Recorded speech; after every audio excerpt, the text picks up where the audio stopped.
Welcome to Monona Grove Community Media Know Your Candidates interviews, co-sponsored by the League of Women Voters of Dane County. I'm your moderator, Jim Kane. I would like to introduce Jenifer Smith, running for one of the three-year terms on the Monona Grove School Board. To begin with, we will have a 3-minute opening statement which answers the following question.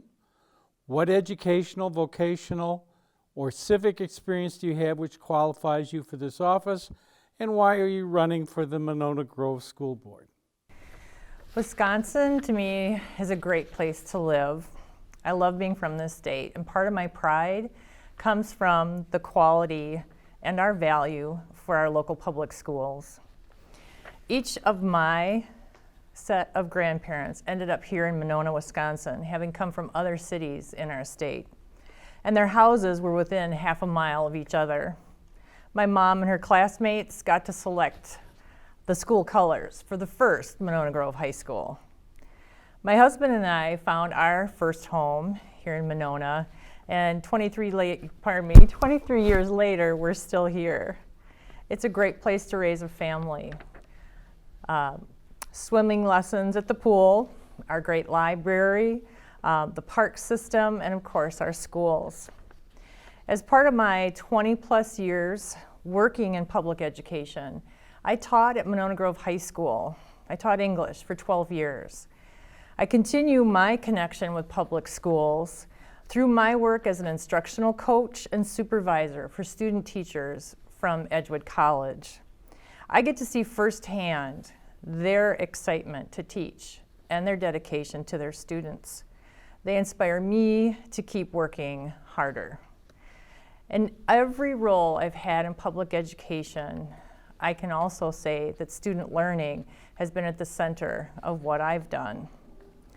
The next set of budget cuts are going to challenge our district. They're going to challenge us to retain and support the current quality teachers we enjoy now. They're going to challenge us to keep the programs in place that meet the needs of all our students and families. Moving forward in a time of scarcity, it'd be really easy to fall into an us and them, but that's not going to help us move forward. The people of Cottage Grove and Monona do so much collaborative work already, and I think we'll just have to work a little bit harder. Parents, students, administrators, community members, and teachers will all need to find ways to join hands, share ideas to keep our Monona Grove School District strong and thriving. Now I will present some questions where you have 2 minutes to answer each question. Okay. First, what do you see as the major budget challenges for the district now that the governor's 2-year budget proposals are being worked on in the state legislature? Absolutely. So current estimates are anywhere between $400,000 and $500,000 will probably be our cut. With the last wave of cuts, we've already taken care of whatever was extra at that time. So we're in a place where it'll have to be from staffing and programs. And that's going to be a painful process. And for me, I think it's critical that we reach out to everyone in our community and help those voices to help us make those choices. No matter what, I think top of the list for me is all about student learning again. So what are the programs, what are the staffing pieces that are necessary to keep our programs thriving for our students and keep those pieces moving forward. Connected to that, I think keeping our quality teachers is going to be a challenge. We've already made cuts and modifications to their benefit packages and to their salary increases that are limited, of course, by Act 10 and some of that legislation. So with reduced funding, how can we make sure that all our schools in Cottage Grove and Monona continue to offer what our students and our families are going to need? And I think in order to get that done, we're going to have to work together, and we're going to have to figure out what our values are and prioritize. It's going to be a challenge. Thank you. Standardized testing and Common Core have become complex and controversial issues for school districts. If given flexibility, where do you believe the district should focus its attention on this issue? Well, Common Core or any other set of mandates or initiatives, districts and individual buildings, administrators, and then of course their teaching staff and the students, we all have to figure out how to navigate those asks, those requirements. And so is Common Core in and of itself a bad thing for student learning? Not necessarily. Is it helpful to have learning goals and objectives that can be articulated and shared across classrooms with parents out into the community and perhaps even state or across the nation? Perhaps that's a value. Perhaps that's something that we should aim towards. But we should never lose why we're doing any of it, and that's to move our kids forward. We have testing requirements, we have data reporting requirements, and there are ways, I think, that our district can satisfy that reporting requirement and still decide who we want to be as a district, how we want to prioritize student learning, how we want to measure how our kids are moving forward, and where the gaps are and how we meet their needs. I don't think Common Core in and of itself has to be a terrible thing. I am concerned about some of the testing measures that are used in our district and other districts for that matter. And I think we need to be more careful, more mindful about what we're using, what we think the data is telling us, and what do we actually want to know about our students and their learning. Thank you. How do you envision yourself keeping up with multiple constituencies, two different communities, including the students, parents, teachers, and administrators, but also the taxpayers who are not part of these groups, but to whom you do answer? Sure, absolutely. So in Monona, we're just a little bit over 7,000, and Cottage Grove is really close to about 7,000 citizens. And I'm very fortunate that I love being out in schools, and I love listening and watching student learning happen. I enjoy talking with educators and administrators about what's happening in their buildings. So I hope to continue to do that, to be in the schools. And I also enjoy listening more than talking, actually.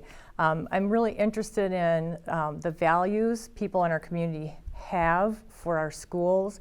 I would like to know more about what they value, what's important to them, and I'd like to hear their ideas too. How can we work together to get there together?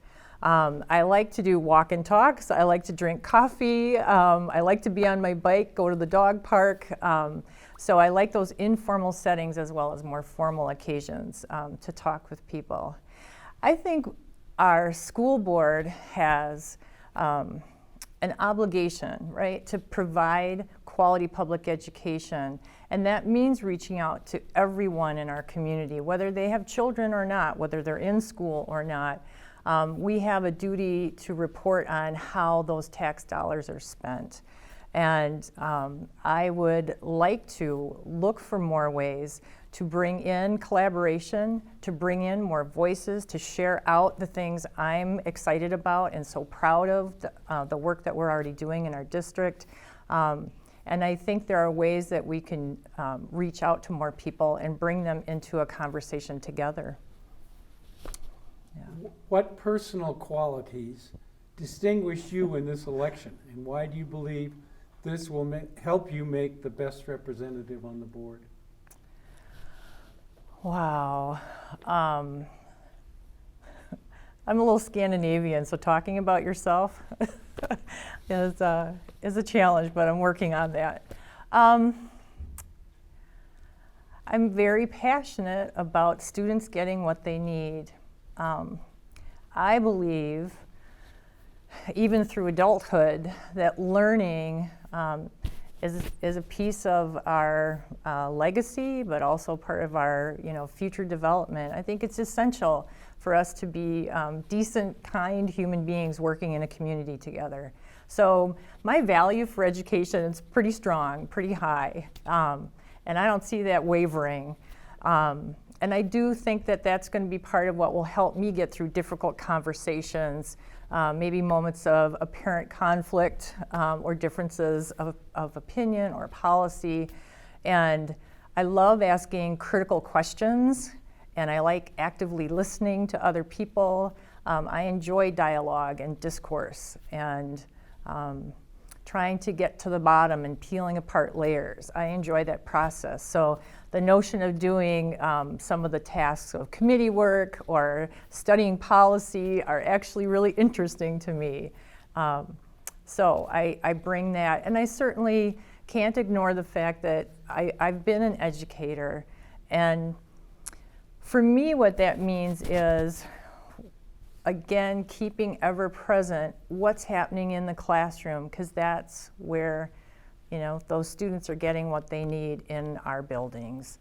And let's do everything we can to make sure that environment is as healthy and as positive and as supported as possible. What one issue do you want to commit your passion and your focus on during this next term on the board? Just one issue. That's hard. That's a toughie. I think most of the issues we're going to face spring out of the cut in funding. So I think that's just foundational to a lot of things that we want to be working on. So currently our district is undergoing a facilities needs assessment and work, and that is a large undertaking, and it's really fascinating to think about what we currently have as resources in the district, projecting out our needs, and then of course facing up to our financial circumstances. What will we be able to build or refurbish, and of course upkeep and all those pieces. So you got to have a physical place to have a school to bring the kids and the people together. And how are we going to make sure our district is fulfilling those requirements in both communities in a way that's seen as equitable, purposeful, and also is looking ahead to 21st, even 22nd century learning. So we're not building classrooms for the past, we're building them for the future, and that takes dollars. And so I think that's definitely going to be ongoing, lots of discussion, lots of analysis of data and information. And for me, of course, connected to that is making sure the teachers in those spaces are being fully supported as best we can. At this time, we'd like to give you 1 minute for a closing statement. Deep breath. So because of the state funding cuts for public education, and of course specifically for Monona Grove School District, we are going to face challenges and hard decisions. Being on the school board is going to put us front and center to some of those decisions, but we're not going to make them in isolation. And I hope that more people are able to attend a school board meeting, watch on cable, send emails, make a phone call, sit down for a cup of coffee. And I certainly hope to look for ways to seek people in our community out, to invite conversation, and to especially bring people with unique resources onto particular projects that we all value within our schools. The PTO parents that I've met are just amazing to me. They have so much energy. And of course, the students that I see have lots and lots of energy and are looking forward, right, every day to coming into our schools. The taxpayers in our community deserve to have accurate information, and all of us, of course, want to make sure that the heart of our communities, both Cottage Grove and Monona, are places that are inviting and strong. Thank you. Unfortunately, we're out of time, but I want to thank you for joining us. I'd also like to thank the viewers for watching and remind everyone that Election Day is Tuesday, April 7th. Please vote. If you would like more information about voting procedures or obtaining a copy of the League's Candidates Answers publication, call the League office at 232-9447 or visit our website at lwvdanecounty.org. On behalf of the Monona Community Media and the League of Women Voters of Dane County, I thank you for joining us.